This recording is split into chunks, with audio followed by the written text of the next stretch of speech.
léegi nag par rapport au jury ñi ci nekkoon chaque année ñoom ñoo ciy nekk seulement des fois peut-être ñu soxla ñu dolli ay membres wala am membres yoo xamante ni par rapport à leur disponibilité mënatuñoo continuer mais ça se passe toujours comme ça léegi nag jury yi bu ñu jotee production yi ñoom ñooy constitué wu xool ni ñuy liggéeyee évaluer waxtaan xool kan moo nekk candidat bi respecter les critères kan la thème bi nga xamante ni moom la abordé gën a am solo ak impact bi nga xamante ni moom lay am par rapport aux critères yi nga xam ne c'était établi au départ et critères yi nga xamante ni aussi dañ koy xoolaat par rapport ak recommandation président jury je le rappelle tout le temps chaque année dañuy def recommandation ngir ñu gën a mën a ñoŋal li nga xamante ni moom moo nekk liggéey bi et comme tu le sais catégorie bu nekk ku mu nekk télé ku mu nekk rajo presse écrite am nañu seeni critères yoo xam ne moom nga war a remplir pour nga mën a réaliser une très bonne production côté durée côté caractère et tout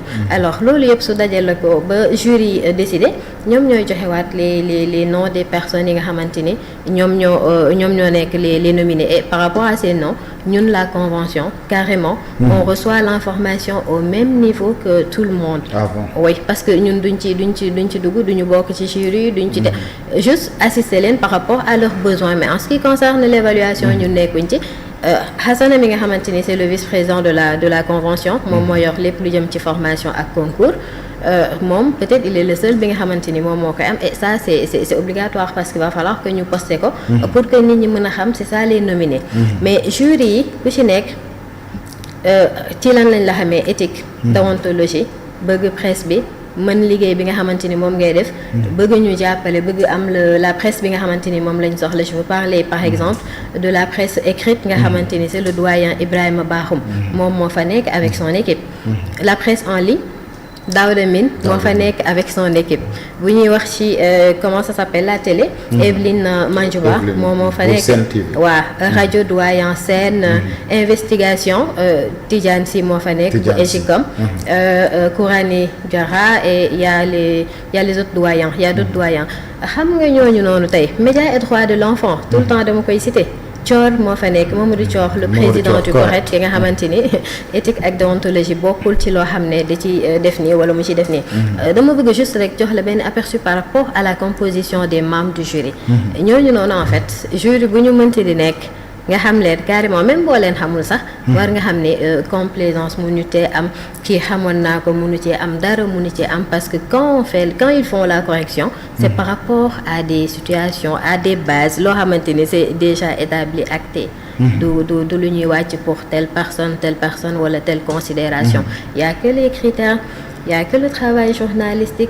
il y a que la qualité des productions il y a que l'excellence en fait qui est mise en valeur rien de personnel ni de prise de parti sincèrement tu vois léegi loolu defe naa ne en tout cas ñu si doon poser wu question quand même doon ci am ay doute wala de bañ a déposer quand même ñooñu duñu ay bon duñu ay journalistes wala duñu ay reporters parce que ku ci nekk dans le secteur am na loo xamante ni mënoo ko sax xalaat. mais ci biir concours yi. yéen ñu bokk ci biir convention bi.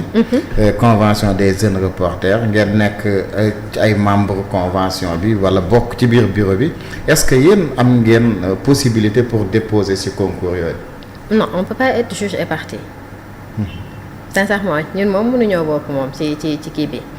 ci concours bi wala peut-être tey bu amee membre comité directeur boo xam ne dafa bëgg a bokk ci concours bi va falloir qu'il démissionne d'abord carrément waaw ba nekk ci beneen côté ba nekk membre simple quoi comme man ni ma nekkee membre simple non pas de membre ñun ñëpp ay membre convention bi la parce que tey jii nii ñun on n'a pas de vue par rapport à l'évaluation mais pour éviter benn amalgame bañ a am ci biir nga nekk membre convention bi même bu fekkee gisoo sax luy nduroo candidature pour ñun c'est plus simple que ñi ci bokk ñu bañ a participer juge mënul nekk juge nekk partie même si du ñun ñooy juger par rapport à l'évaluation. ren ban prix moo ci nekk prix bu gën a mag. bon parce que daaw defe naa ne investigation la woon ak oto bi xaw ma kër gi. xaw ma ba xam borom kër gi jot na terrain bi wala jotu ko. terrain la woon alors prix yëpp prix yu mag la ñu seulement que prix investigation. moom la ñuy wax le grand prix Mame Less Camara. moo nekkoon daaw le grand prix. et c'était un prix boo xamante ni amuloon sax. ay lauréats je veux dire amuloon ay kii mooy nominé bi kii mooy ne benn candidat la am benn vainqueur la amoon. il y avait pas de deuxième de troisième place. benn nit la woon parce que pour te montrer à quel point catégorie boobu noonu. dafa sérieuse.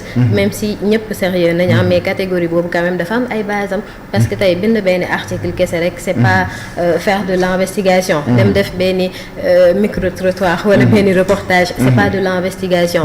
donc c'est une catégorie boo xamante ni ñi ci nekk ça leur demande beaucoup d'efforts. et beaucoup de respect par rapport aux critères yi donc investigation donc c'est le grand prix. daaw c'est vrai ki ko gagné woon amoon na benn terrain juste après. daal dinañu ànd ak moom faire ce qu'il fallait faire pour que mu jot terrain wam. et là ça va maintenant par rapport ak ki koy jël ren disons que dina am chance ah. Boubacar le dit assez souvent dina am chance parce que y a beaucoup de choses yoo xamante ni ñu ngi ko ciy wàcc.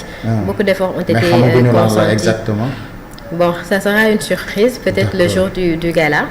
Très tôt mën nañ ko wax wala ñu denc suspense yi rek ba jour bi ñuy jury di joxe les résultats. d'accord li ci ab. Cheikh Thiam moom defe naa dénk ngeen ko gars yi war a sol costume yu rafet yi ak xale yu jigéen yi war a sol vraiment kii yu rafet yi quoi.